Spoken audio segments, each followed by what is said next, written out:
So that little bitch start tripping, we gon' get the bag. Chanel on my back, she like living fast. She wanna fall with me cause we getting cash. I hit that bitch raw, did that and I passed. I did not learn shit in that. Because at the end of the day, we're social animals, and I think it's easy in our theoretical thinking to abstract that away. But that's such a fundamental part of who we are. So that's why I focus on that. I don't know. Do you want to move over to some of the AI issues, because I think that's a or do you want to stick on this topic for a second? No, I mean this topic is closely connected to AI. Again, because I think that, one of the disservices that science fiction, and I'm a huge fan of science fiction, but I think it has done some pretty bad things, which is to focus attention on the wrong scenarios and the wrong dangers. That people think, oh, AI is dangerous because the robots are coming to kill us. And this is extremely unlikely. That we'll face a robot rebellion. I'm much more frightened about robots always obeying orders than about robots rebelling against the humans. I think the two main problems with AI, and we can explore this in greater depth, is what I just mentioned. First, increasing inequality between different parts of the world, because you'll have some countries which lead and dominate the new AI economy. And this is such a huge advantage that it kind of trumps everything else. And we will see, if we had the Industrial Revolution creating this huge gap between a few industrial powers and everybody else, and then it took 150 years to close the gap. And over the last few decades, the gap has been closed or closing, as more and more countries which were far behind are catching up. Now the gap may reopen and be much worse than ever before because of the rise of AI and because AI is likely to be dominated by just a small number of countries. So that's one issue, AI and inequality. And the other issue is AI and human agency, or even the meaning of human life. What happens when AI is mature enough and you have enough data to basically hack human beings, and you have an AI that knows me better than I know myself and can make decisions for me, predict my choices, manipulate my choices, and authority increasingly shifts from humans to algorithms.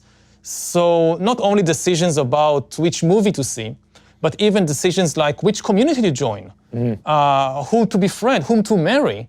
We increasingly rely on the recommendations of the AI, and what does it do to human life and human agency? So these I would say the two most important issues of AI inequality and AI and human agency. Yeah. And I think both of them get down to a similar question around values, right? And who's building this, and what are the values that are encoded, and how does that end up playing out? I tend to think that in a lot of the conversations around AI, we almost personify AI, right? Your point around killer robots or something like that. But I actually think AI is very connected to the general tech sector, right? So almost every technology product and increasingly a lot of not what you call technology products are made better in some way by AI. So it's not like AI is a monolithic thing that you build. It powers a lot of products. So it's a lot of economic progress and can get towards some of the distribution of opportunity questions that you're raising. But it also is fundamentally interconnected with these really socially important questions around data and privacy and how we want our data to be used, and what are the policies around that, and what are the global frameworks.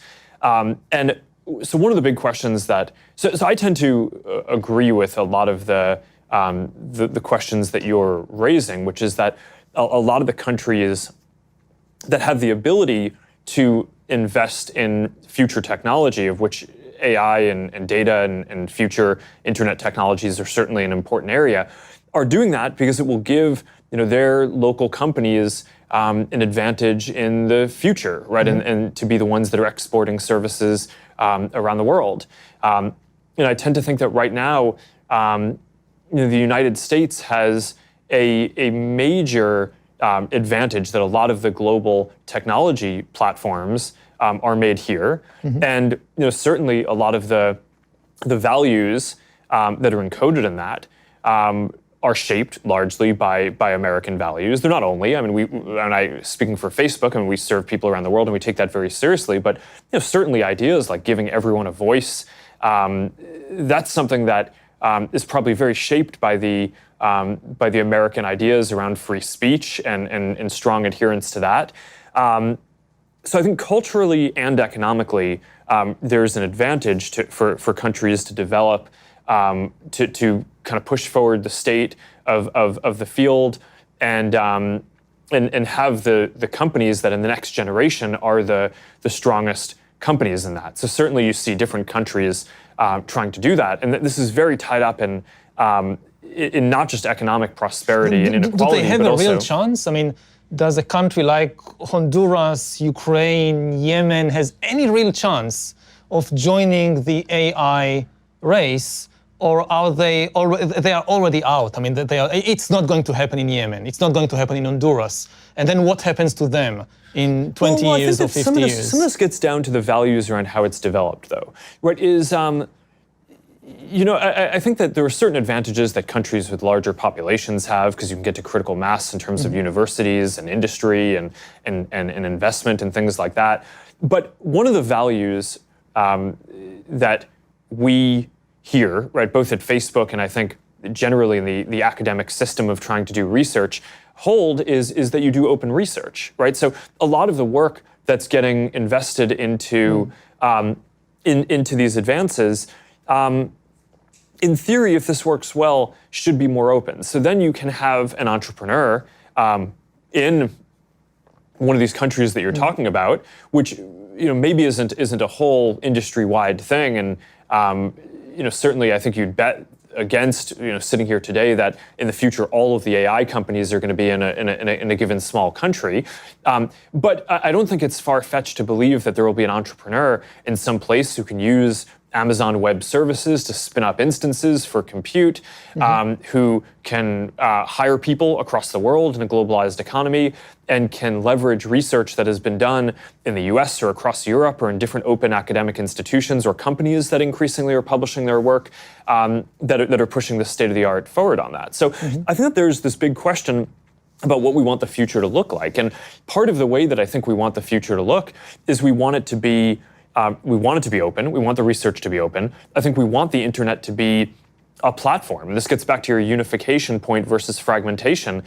One of the big risks, I think, for the future is that the internet policy in each country ends up looking different and ends up being fragmented. And if that's the case, then I think the entrepreneur in the countries that you're talking about in Honduras probably doesn't have as big of a chance if they can't leverage all the advances that are happening everywhere. But if the internet stays one thing and the research stays open, then I think that they have a much better shot.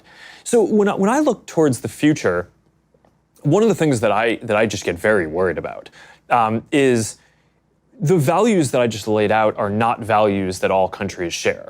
And when you get into some of the more authoritarian countries and their data policies, they're very different from the kind of regulatory frameworks that across Europe and across a lot of other people are talking about or have put into place. And just to put a finer point on it, and recently I've come out and I've been very vocal that I think that more countries should adopt a privacy framework like GDPR in Europe.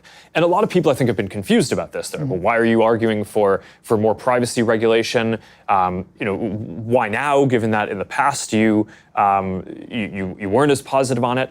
And I think part of the reason why I am so focused on this now is I think at this point, people around the world recognize that these questions around data and AI and technology are important. So there's going to be a framework in every country. I mean, it's not like there's not going to be regulation or policy. So I actually think the bigger question is, what is it going to be?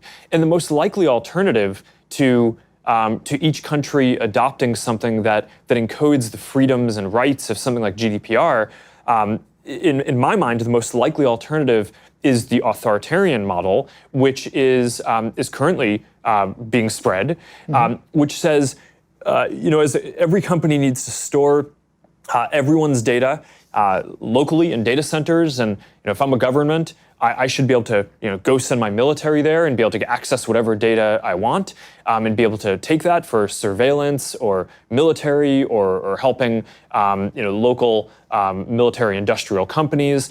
And I mean, I just think that that's a really bad future, right? That's not the direction that that I, as someone who's building one of these internet services, or just as a citizen of the world, want to see the world going. To be the devil's advocate for a moment, I mean, if I look at it from the viewpoint, let's say, of India. So I listened to the American president saying America first, and I'm a nationalist, I'm not a globalist, I care about the interests of America, and I wonder, is it safe to store the data about Indian citizens in the US and not in India, when they're openly saying they care only about themselves? So why should it be in America and not in India?